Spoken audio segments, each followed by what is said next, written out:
Okay. Welcome on the Bara Spoken Word Haiku Night with a lot of eminent guests and more turning up. We've got lots of special guests for the evening, but I should say that our star guest is, one of the many star guests is Anton Floyd, a teacher, a poet, and with an excitingly international background. He was born in Alexandria, and he is an amalgam of many nationalities. He lived in Cyprus and now in the heart of Ireland, close to Ballyvorney. He is a gardener, a former headmaster, a drama and English teacher, an environmental activist, very creative, and also a really nice person who knows a lot about haikus, both the writing and the rules, and what you can do to bend those, as you will find out from his poetic presentation that will be on our screens. Last but not least, he is sharing the room with two deerhounds, and we are hoping for a cameo. I don't know how realistic that is, Anton. Do you think there will be any dogs tonight, or are you presenting by yourself? One's being a very shaggy-haired carpet at the moment, and the other one's keeping Aegon company. If he comes in, beware chaos. We're looking forward to that. The teenage state of mind. So, anyway, so will I start? And yes. First of all, thanking you, Mose, for your hyperbolic introduction there. It's weird. I prepared this. I really don't know. I've done a haiku workshop before in Northumberland in England, and it was an hour and a half, and this is a kind of a cut down version of that. I prepared these slides. If I don't get through it all, and what I'm going to try and achieve is a balancing act between the rubric of what the haiku rules are, and then what a haiku state of mind is, the spirit of what haiku is. And I'll go through that. There will be a couple of audio clips to go with that. I hope it all works. Please feel free to interject. Once we've gone through it, I've prepared 7 or so haikus which will invite commentary. And I've suggested some things to look for that would best illustrate the haiku state of mind. There are volumes of it about haiku and senryu and tanka and renga and all the particular facets of haiku writing, or writing in a Japanese short form. So I don't pretend that I'm going to give you a comprehensive outlook of what it is. For those who are not familiar with haiku, I've gone to the Shamrock haiku website, and Anatoly has put up certain rules of haiku and some guidance. And I'll go through that, and then we'll go through the other things. And then towards the end, I've got a number of samples of haibun that we can read, very short haibun, to give you an idea of the way in which prose and the poetry, if haiku is poetry, the notion that what haiku achieves is the kind of the word, an effective experience that the words produce, rather than the language itself. But it's a paradoxical thing. You can't get there without the words, or you can, to have that haiku state of mind. I might also add that I'm a retired teacher. I've retired this year, so I'm looking at September, October with rose-tinted eyes. I wasn't found out for 42 years, and I'm terrified that I'm going to be found out tonight. So anyway, this is the haiku workshop, and we'll just go through. It'll start with 2 mechanical ways of looking at haiku, and we'll just look at them very quickly. This is after Willard R. Epsby. Haiku show IQs. High IQ equals haiku. Low IQ equals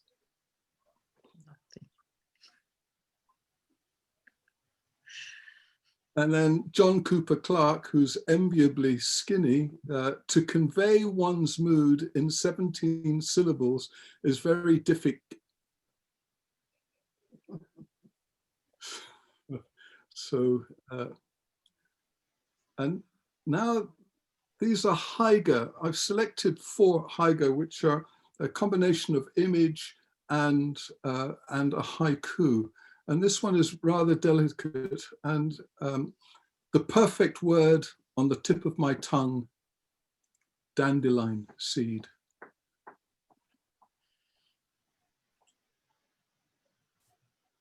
Endless rain, I sink deeper and deeper into dreams.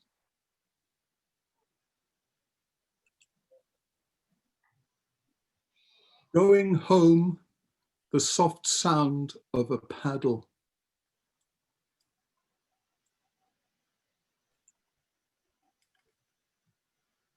Thinking of Dad, slices of moonlight in leaf after leaf.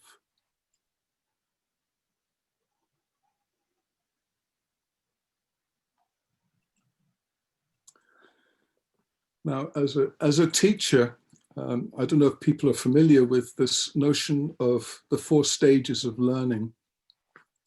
And the first stage of learning in this particular schema is unconscious incompetence, when we live life and we don't know that we don't know. And that's a level of complete ignorance.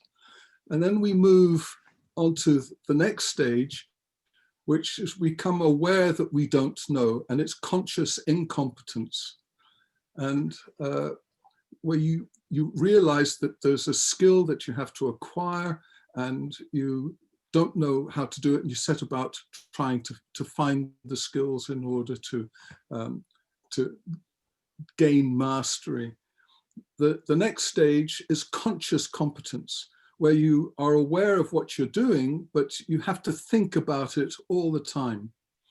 And the final one is unconscious competence. So you are doing things automatically. When I was a young child, I used to get in the car with my dad. I had no idea that you had to put petrol into the tank or change the gears or anything of that nature. I had no idea. And then at some point, I said, I'd like to learn how to drive. And I would sit in his lap and he would deceive me into thinking that I was doing the driving, but I didn't know anything about changing gears and so on. And then when I had my first driving lessons and was battling with the clutch, I think I destroyed the clutch twice on his car.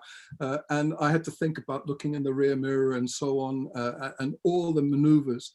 And now I drive a car, I ask the kids to be quiet, I'll eat, I'll listen to the radio, and I'm not aware of the fact that I'm driving the car. It just comes automatically. And I think that applies to all areas of life. I'm now in my retirement dotage or satori. I don't know whether I'm entering into a period of enlightenment or dotage, but developing that haiku state of mind is part of that particular process. And then that equal sign that's there on the slide, I hope will intrigue you to a certain extent. And I'll talk a little bit about the absolute metaphor that is what haikus are all about. All right.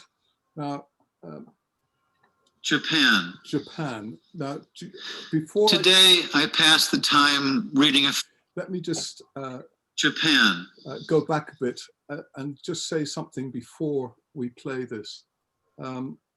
This is a poem by Billy Collins.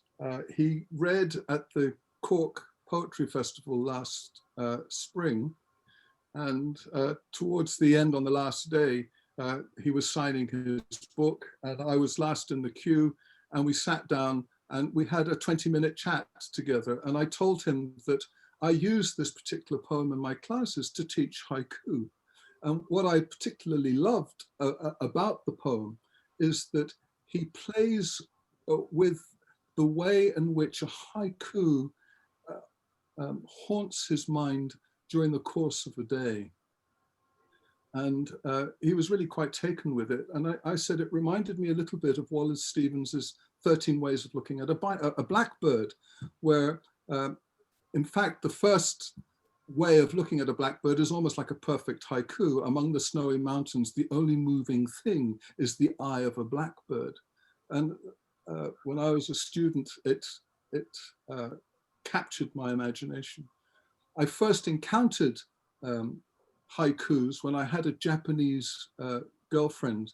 When I was confirmed as a 14-year-old, I took the name John Lennon as my baptismal.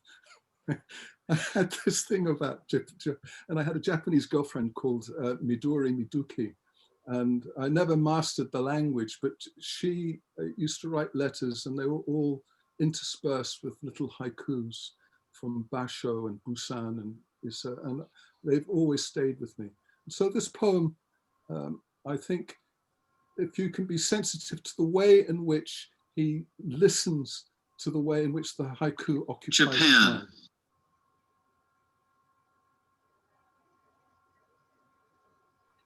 Japan. Today, I pass the time reading a favorite haiku, saying the few words over and over. It feels like eating the same small, perfect grape again and again. I walk through the house reciting it and leave its letters falling through the air of every room. I stand by the big silence of the piano and say it. I say it in front of a painting of the sea. I tap out its rhythm on an empty shelf. I listen to myself saying it, then I say it without listening, then I hear it without saying it. And when the dog looks up at me, I kneel down on the floor and whisper it into each of his long white ears. It's the one about the 1-ton temple bell with the moth sleeping on the surface. And every time I say it, I feel the excruciating pressure of the moth on the surface of the iron bell. When I say it at the window, the bell is the world, and I am the moth resting there. When I say it into the mirror, I am the heavy bell, and the moth is life with its papery wings. And later, when I say it to you in the dark, you are the bell, and I am the tongue of the bell, ringing you, and the moth has flown from its line and moves like a hinge in the air above our bed. Nice. I think it conveys that sense of the way a small poem of a few syllables can haunt the mind. Anton, can you speak a bit louder or closer to the mic? Maybe I it's can. the. I can move. Is that better? I think so, yeah. Okay. So the interesting thing, Japan. Oh. Today. Okay. So this is the poem, Butterfly Sleeping on the Temple Bell. It's one version of the Busan haiku, but it's a butterfly here. But then I discovered this.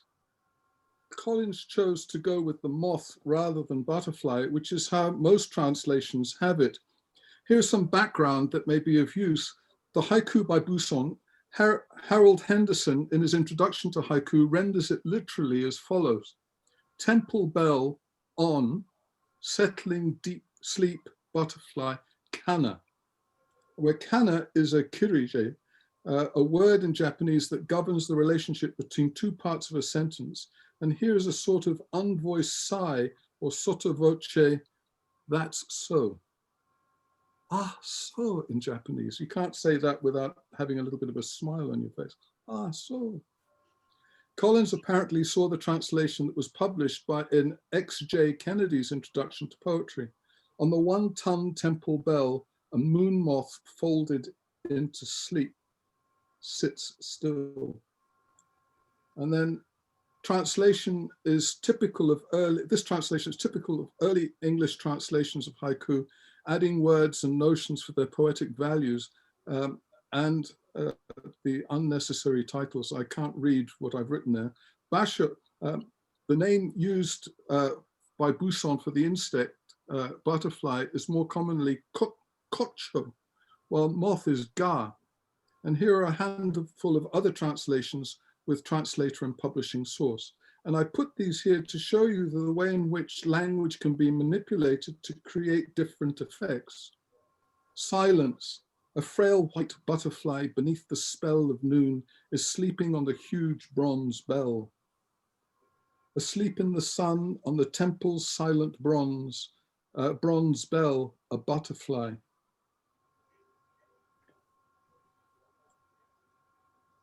Butterfly sleeping on the temple bell, Robert Hass in his essential haiku, which I have here.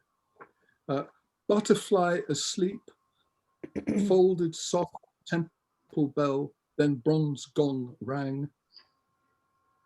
Clinging to the bell, he dozes so peacefully, this new butterfly. On a temple bell, alighted and sleeping, this butterfly. On the great temple bell, stopped from flight and sleeping, the small butterfly. On the hanging bell, staying where he sleeps, a butterfly.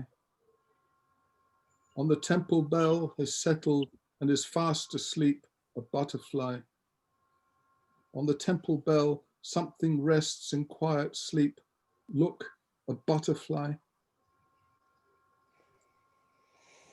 So here we have these haiku guidelines. So you can see that there are so many different ways of rendering that particular idea, and some are successful and some are less successful.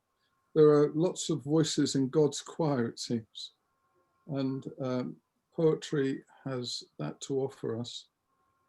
So this is taken now from the Shamrock Haiku website, and you can go there and there's additional information there. So this is the sort of the grammar of it rather than the language, you know. So haiku is a 3-line nature-orientated poem expressing poet's direct experience of something, description of background, surroundings, and an original and deep thought based on it. The form of 575 can be used, but is not essential. No title should be given to a haiku. Make sure your haiku consists of 2 distinctive parts and not 1 or 3. Although the one you can have a single image haiku, and they exist for over 400 years of writing that way. Time, use verbs only in the present or past continuous tenses. We're a little bit nervous of these prescriptive words like only. Avoid end rhyme. Avoid using capital letters and punctuation marks unless you really have to. And avoid turning your haiku into an aphorism or an epigram. And avoid direct metaphors. And we'll talk a little bit about absolute metaphors later. And use only common language, no highfalutin language. It seems to me, as a teacher of English, that the essence of good communication is to take something that is black and white, or something that is gray, and to produce it in black and white, to keep it simple, rather than draw attention to oneself in the language and to obscure meaning. And haiku is just the perfect medium for doing the paradoxical. It's very simple and it suggests an effective state of being, which is really quite profound. And further haiku guidelines that Anatoly has kindly given us. Remove any words you can remove without losing the sense of the haiku. Ellipsis. Ellipsis means to lose something, to run out of something, so ellipsis. Try not to use adverbs and pronouns. Avoid using more than 2 adjectives with the same noun. Avoid using too many ing words, usually no more than 2. Vary the articles a and the, which are quite powerful in looking at the particular and the general. Don't use too many of them. 2 is usually quite enough. Avoid conditional clauses of the subjunctive mood. Write about what you see. Avoid writing hearsay haiku. I remember submitting some poems years ago, and Lauren Ford, the Australian, she said, you know, I can see what you're doing. You're practicing your haiku writings. They're all desk haikus.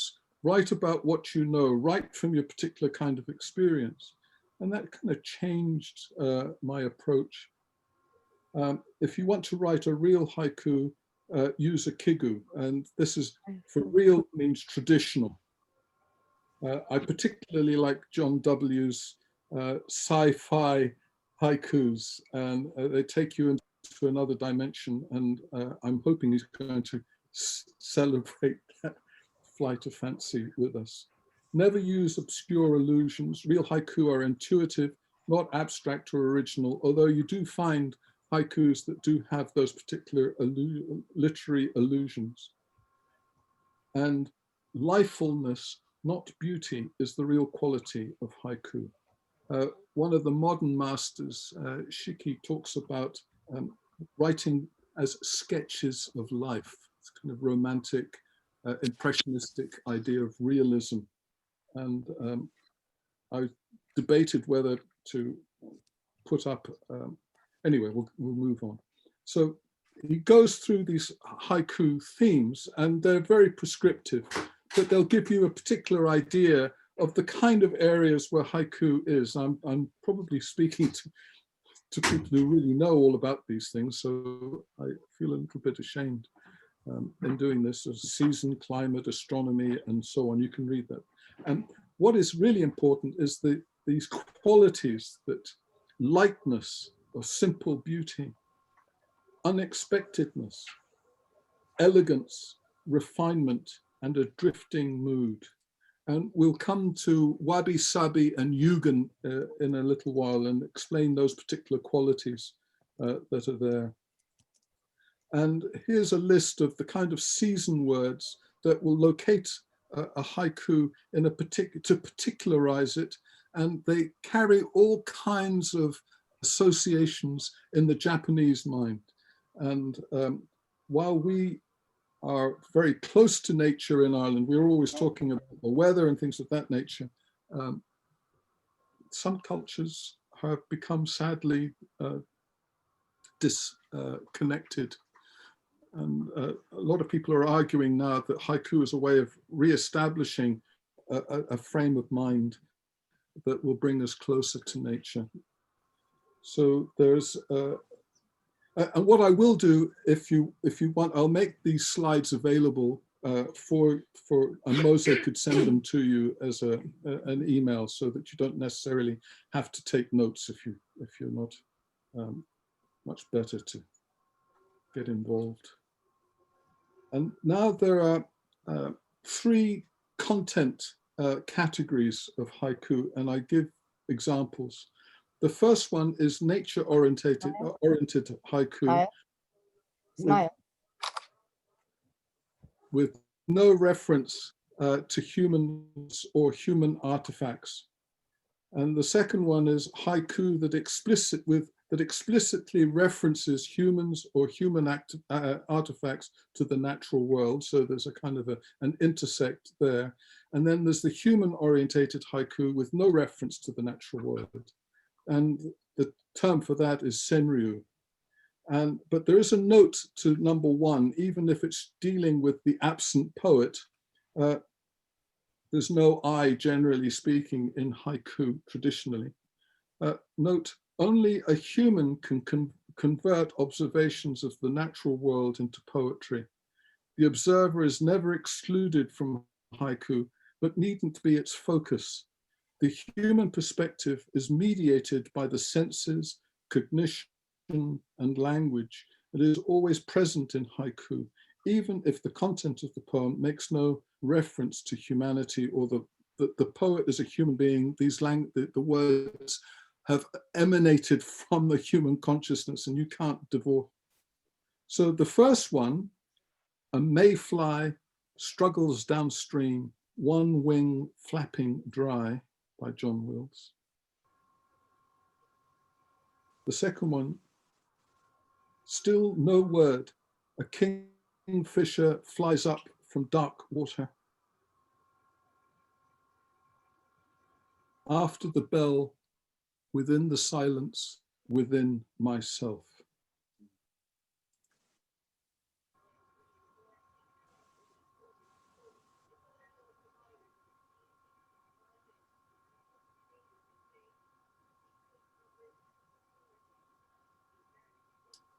So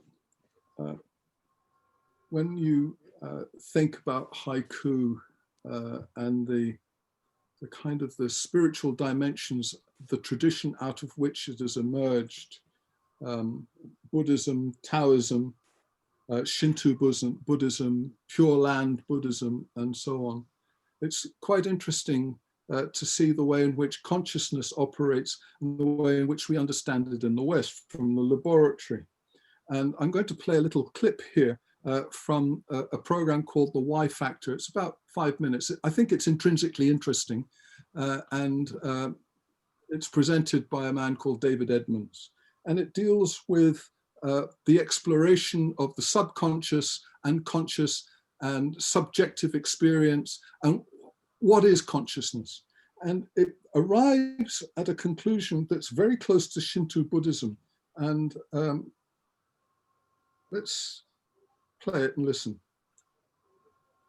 Neuroscientists and psychologists are making tremendous progress in understanding the brain in general and consciousness in particular. We're learning which bits of the brain do what and how they're networked. It remains a moot point, however, whether science will ever be able to provide a full account of consciousness.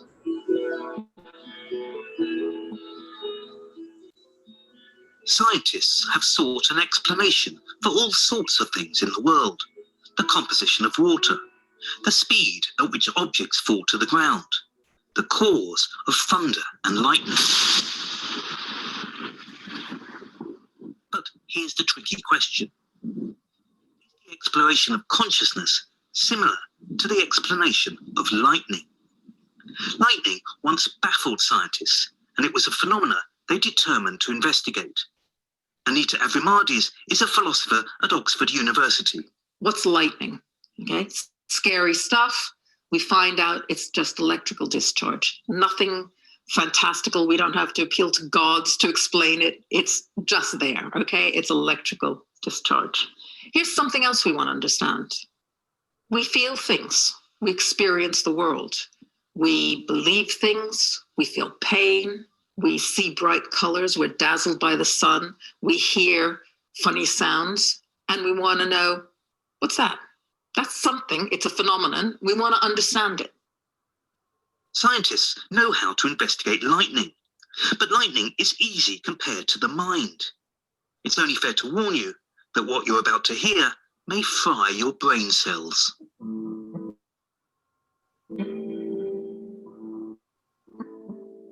One philosopher, David Chalmers, famously described what he called the hard problem of consciousness. We can explain how the brain works, which bits do what, how these bits link to each other, how the brain absorbs signals from the world. But none of that captures the subjective element of consciousness, the feeling of awe and beauty at seeing a beautiful sunset. Another famous philosophy article on consciousness was entitled, "What's it like to be a bat?"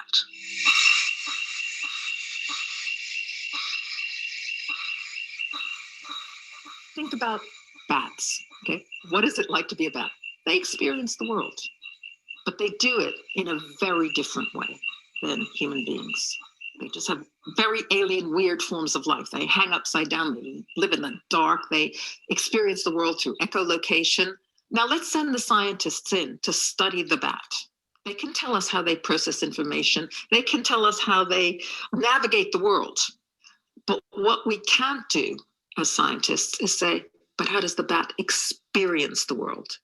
Moving from bats to humans, it doesn't matter how much one knows about the physical workings of the nervous system, no description of how it works could tell us what it feels like to be in pain.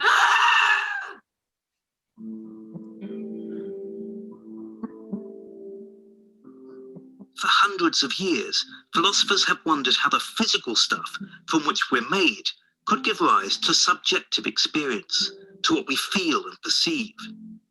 There are lots of theories. The 17th century French philosopher Descartes was a dualist. He thought the mental and the physical were fundamentally different. But if so, how do they interact? How can a pinprick cause pain? There are philosophers, they call themselves Mysterians, who say the problem of consciousness is a mystery, that the human mind is simply too limited to unravel. You may well have some sympathy with that view. A few prominent philosophers are now promoting panpsychism, that consciousness exists not just in minds, but in atoms and molecules. Here's one way of thinking about it. There's a little bit of mind everywhere. There's a little bit of mind everywhere. And when you get the kind of thing we've got is when you get a certain conglomeration of little bits. And this solves the problem of saying, well, where does it come from? Because it's kind of there. It's just there. So we no longer have to explain how physical stuff gives rise to mental, because the mental is in the physical right from the bedrock. Exactly. Little bit of a problem. That means there's a little bit of mind over there in that table. In this microphone. In this microphone. In this pen I'm writing with. On this paper I'm writing on. And it's also a little bit difficult to understand what it is to have a little bit of experience. You might say it's like being a little bit pregnant. Either you are or you're not. Either you have experience or you don't. So these are the kinds of issues that people have with panpsychism. Humans are the most successful species on the planet, with a unique ability to communicate our feelings and thoughts to one another. Even if a full understanding of consciousness remains beyond us, at least for now, experts, neuroscientists, psychologists, and others are beginning to unite around a simple idea. That ability to extract and transmit our feelings and thoughts is fundamental to our success. Neuroscience. Interesting. I found that interesting, and I hope this notion of Shinto Buddhism, that there's a god in the rock and there's a god here and a god there. I have a sculptor friend in Scotland, and he works in stone. He's elderly now, he's in his late 80s, and he believes very strongly that the marble that he works on, or the granite and so on, has its own scale of evolving and thinking, and it's so slow that we think in milliseconds. We are hyper conscious. Our brains, we can't trace the electron movement of the brain to its very source, although we can see it coming up in an MRI scan and things of that nature. But he thinks that the scale, the way in which a stone thinks, takes millions of years to process. And he allows the stone to talk to him before Anton. he starts to work on it. Anton. So, yes. Yes. No, so could you talk a bit louder? Every time that there is some sort of recording, then your voice goes low. I don't know why that is. Maybe it's an adjustment of the computer. Okay. So the spirit of haiku in 7 or so examples. And each one of these examples will illustrate an aspect of each one of these particular qualities. So layering of feeling, there's a sense of selflessness, it's not exclusive. There's the haiku moment, the sense of nature and beauty, and wholeness as constructed upon the organic relationships between the parts of a haiku, and that pivots on the cut, and it creates the affective spark which joins the universal to the particular. And it's that particular last bit there that I'd like to focus on, is the affective spark. What is it that you can feel when you contemplate what a haiku is? And I have to go back to that slide now. There are 3 Japanese terms that are essential to understand if you're going to write in any kind of a reference to the haiku form. And it's wabi, sabi, and yugen. And wabi is simplicity. It's part of the Japanese aesthetic of simplicity and imperfection. One of the things that my ceramic wife does is she repairs pots. And the Japanese do it in the most wonderful way, and they use gold in the adhesive, and so that a pot is invested with the spirit of the people who use it. And if it breaks, then you put it together. Speaking, and then when somebody else speaks, they're too loud when they're reading a poem, or it's, I don't know. Yeah. Okay. But it's Can you hear me now? it's interesting. Yeah. Can you hear me? All right. I can hear you. And then sabi. You were louder before. Okay. Sabi is this idea of metaphysical loneliness, this idea of the human condition, that we are all, in a way, we live in a sense of impermanence, that there's nothing really permanent with experience. And then yugen is this notion of mystery or awe in the face of the experiences that we have with life. Can you hear me now? Yes. Yes. Okay. That's good. Better. So now we're going to go through these particular haiku, and I would invite people to make comments as we go through them, or as you see fit. Here's a poem: Independence Day. In the warm wind, my scarf touches a stranger. Now, what strikes me as evident in the poem is that we have an equivalent of a kigu, or a reference to the time of year, which is Independence Day, and that has all kinds of resonances of holiday, freedom, political freedom, freedom of the individual within that particular context. But in the warm wind, the idea of warmth there as that adjective is appropriately comfortable, that is associated with the idea of freedom and independence. And then the scarf touches a stranger.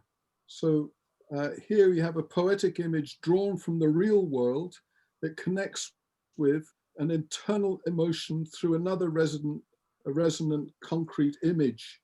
It creates a moment of shared humanity. The author and the stranger become one in a serendipitous, momentary way.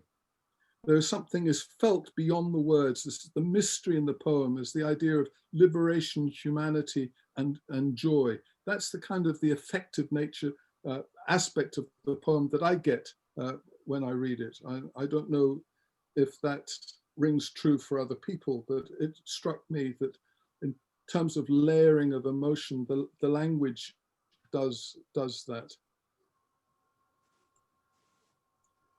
Does anyone want to comment on it, or we just move on? Move on. Here, a second type of affective feeling is a cool breeze, the grasshopper singing with all its might. And then one of my favorite, I've got a thing about cicadas.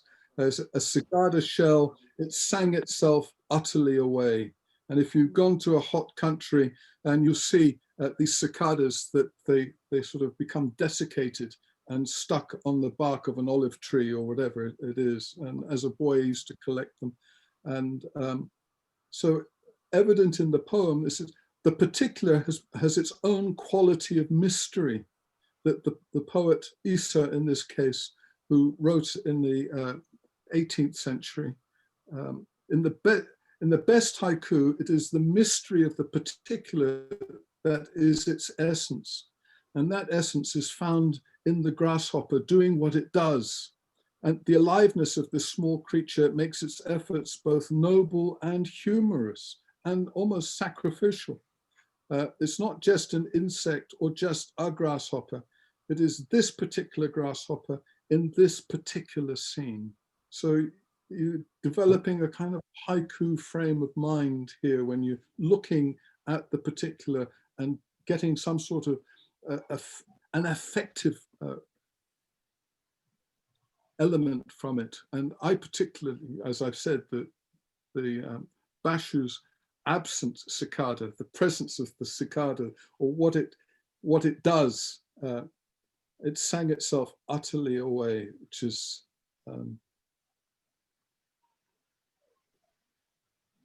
if you think about the Wabi and the Sabi and the Yugan, about that all combine in that wonderful those how many lines, how many syllables are there? Just it carries me away.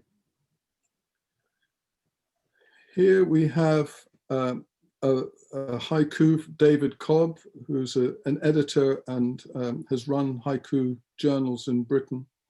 The dark garden, a distant lightning flash.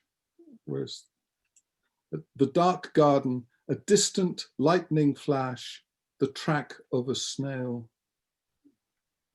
And here the particular has its own quality of mystery in this poem too. There is a truthfulness about it, and it is a direct experience. You got the feeling that Cobb was in the garden and there was a flash of lightning, and you know that it's dark, and there is a particular narrative context. And what the interesting thing here is the way in which the two parts of the two elements there, the lightning flash is taken up. That's the macrocosmic reality, and it becomes very particularized in the track of a snail that picks up that gleam in the slime trail of the snail, and you see that. All right. Here we have another Basho. Yield to the willow all the loathing and desire of your heart.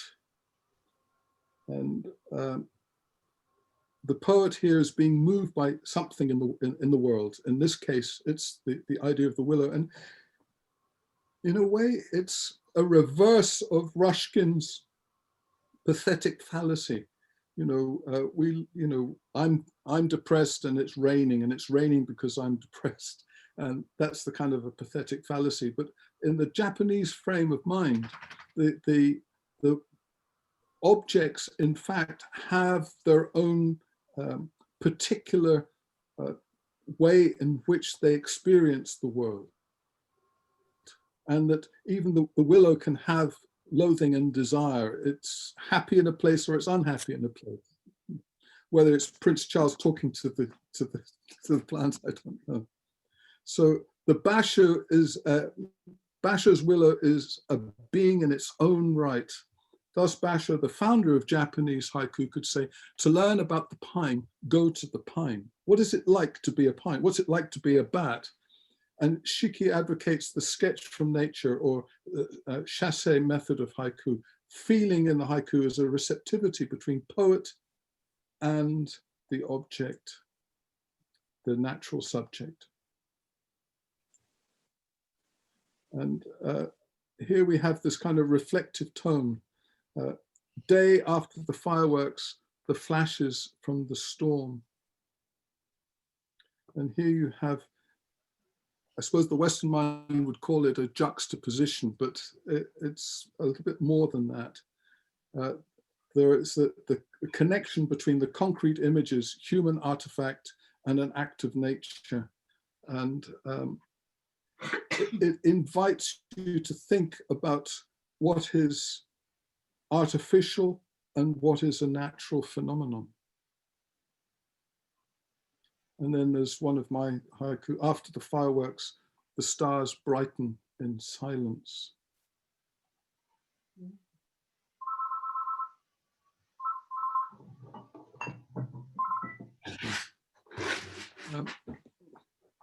The fourth one is the skier stops to leave room for the snow's silence. And Ludwig Wittgenstein, who is the linguistic philosopher, noted that the aspects of things that are most important for us are hidden because of their simplicity and familiarity. Empirical procedures and rational thinking that determine the Western mind also get in the way, the ego. The Zen Buddhist idea of an empty mind, the openness to phenomenological presence, is suggestive of an appropriate mental climate. And the personal I is not used here. The snow, its silence can speak for itself. So just stopping and allowing the silence. And I suppose we need to do a little bit more, you know, in this world that's so full of rush. Maybe not in the lockdown, but a lot of people are talking about how the meditative and healing aspect of not rushing out and going to work, though there are other anxieties that go with that. I'm particularly fond of this one, the open window, the old curtain mended with a grey cloud. And you can see that this is a type 2 haiku. The haiku moment, consider it as the conjunction of the particular and the absolute in a moment of time. The haiku is then basically an epiphany and a synchronicity, sense of this little revelation, and how the cloud has, it's momentary, it's fleeting, it's not going to last, but it has a sense of the wonder. There's wonder and freedom of mind and feeling in this poem. The wabi and sabi and the yugen, which, and I'm particularly reminded here of Frost's haiku frame of mind in his longish poem, The Tuft of Flowers, where he goes to turn grass that a scythe mower has mowed, and he's left a blue flower. And he starts off by saying that there's no way in which human beings can communicate whatsoever. And then he happens on this flower, and he recognizes the quality of the mower who had left the flower for no reason other than its own beauty. And he says, men work together, whether they're apart or alone, that you can communicate over time and over distances. You don't need to be present. There is a quality of communication that is essentially unifying. And here breaks a lot of rules, but it works. See in full bloom, out of place and out of time, acacias in the rain. And the haiku notion of beauty enhanced by the rain, that sense of beauty. And the haiku moment, though fleeting, is elevated into an epiphany of timelessness. It's out of place and out of time, in the same way that Billy Collins's Japan floats in his mind and it goes through. He's not in Japan, he's not seen the bronze bell, he hasn't seen the moth or the butterfly, he doesn't know it's one, but it's still there and it has stayed with him. And so see in full bloom, out of place and out of time, acacias in the rain. And if you know anything about acacias, they have racemes of beautiful yellow flowers, like little miniature suns.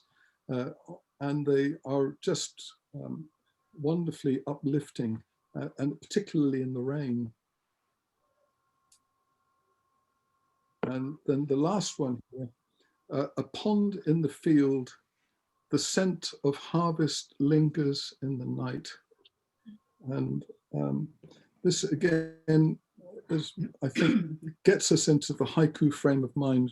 The Taoist idea can be seen here. You enter into stillness to discover wholeness, or the Tao. Things offer themselves up to induce that state of unity, joy, awe, celebration, and wonder. So that the pond, the field, the harvest, they all cohere. And this feeling of the sublime, the elements, pond, field, scent, night, and poet in the poem all share in the wabi-sabi and yugen in a synchronized moment, though the sabi elements differ in scale. The pond is going to, you know, the field is there longer than the pond. The harvest is temporary, but the night is, you know. So all these things come together. And George Steiner, the great critic who died recently, when the word of the poet ceases, great light begins, which is something we must all remember about those who write. All right. Brilliant.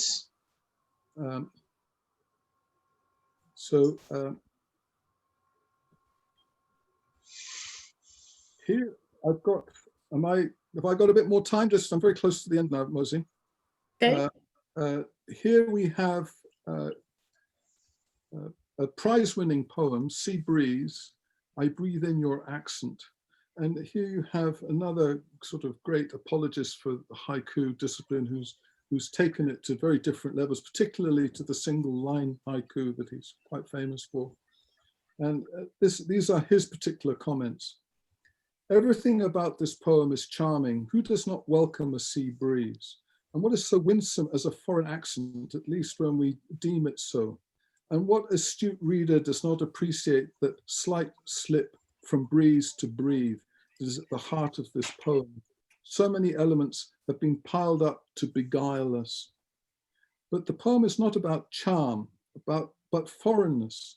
What can it mean to breathe in an accent? We might convince ourselves that we know what the poet intends, but in fact it is impossible to be certain. That Jugend, the mystery element there. Doesn't the poem then enact itself? The seamless and streamlined packet of words slips by us before we hardly have time to think. We rely upon its charm, trust it even, to steer us through that which cannot be fully comprehended, to bring us face to face with what we might not be willing to face if we were to think it through. Breathe in an accent, charming, and then what? So much implicit in a little dalliance besides the sea. So don't lose your French accent, Sebastian. And here's another one from an Indian haikuist. Evening chill, a paper plane stuck on barbed wire. And here, this is the third type. You know, there's no nature other than the evening chill, but you can see how that kigu element works well with this particular poem. I can't be sure, but I expect the poet intends us to read barbed wire as an accoutrement of war, though it could be more normal, more mercantile, as simply a measure to keep the cattle penned in. In any case, these flights of childhood are no match for the stern realities of the adult world, and the telling image is an overt lesson to those who come upon it. If not for the slightly telling first line, this poem probably would have ranked higher for me. So he says, I've edited this slightly, removing an article from the third line, which a native English speaker would recognize as unnecessary. And it would have read on a barbed wire or the barbed wire, and he's elided that.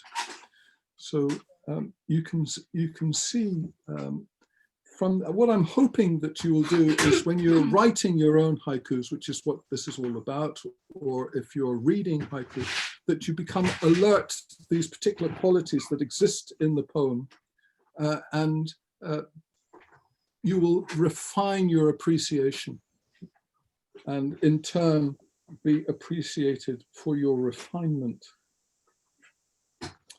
And here are some other poems that you would perhaps, I would invite you to look at and well, how would you, as a writing exercise, what I would do in a classroom, right, here you have, choose one of these and then write your own critique of it. And perhaps you can do that another time. The first one, cutting reeds, piece by piece, the backwater turns blue. So as the reeds are removed, the water reflects the sky, I presume. And then heading home, I return the stone to the river. And while I'm not looking, a flower petal appears in my apple wine. Apple wine. That again. A flower petal While appears. I'm not looking, a flower petal appears in my apple wine. Now, Noriko Kajihara has found her way into an anthology where I first read it. Apparently, she's written 3 haikus in her life. And all 3 of them have been published. And I think this one captures specifically really what haiku is all about. I am not good at writing off the cuff. It takes a long time for things to sort of gestate in my mind. And it says, well, I don't expect it. And a flower petal appears in my wine. It's this notion of the surprise of coming up with a poem, which I think is lovely. And I'm going to finish up now with a few haibun, which for prose writers, it's a way of using prose and haiku together. And this is Traces. And I know John W. is going to read a haibun. I might read one too later on in the open mic. Door ajar, a book of nursery rhymes covered in cobwebs. The creek is swollen with muddy water, currents gnaw at the bank, undercutting earth and below the waterline. Rolling seas of knee-high green paddocks are a matted carpet of burrs and thistles. The 5-wire boundary fence is sagging, gates hang askew. A rusty red tractor waits near the lean-to shed. On the wind, a faint echo of mum singing, fly to me, fly me to the moon. My brothers are shadows, dust overlays my footprints. Father's voice in the crow's core, winter chill. I'll let you read that one later because I just want to skip on to this one here. We have a prose poem followed by a haiku, a 1-line haiku. Gone missing, an email received on December 7th. I regret to inform you that Cecil Applegate passed away October 2nd. A memorial service will be held at the Springfield Community Center December 12th at 3 p.m. You're welcome to attend. Some of you may not actually know or remember Cecil, so I apologize for bothering you. I'm basically just going through his contacts before closing his account. The silver band he hammered years, I lost that too.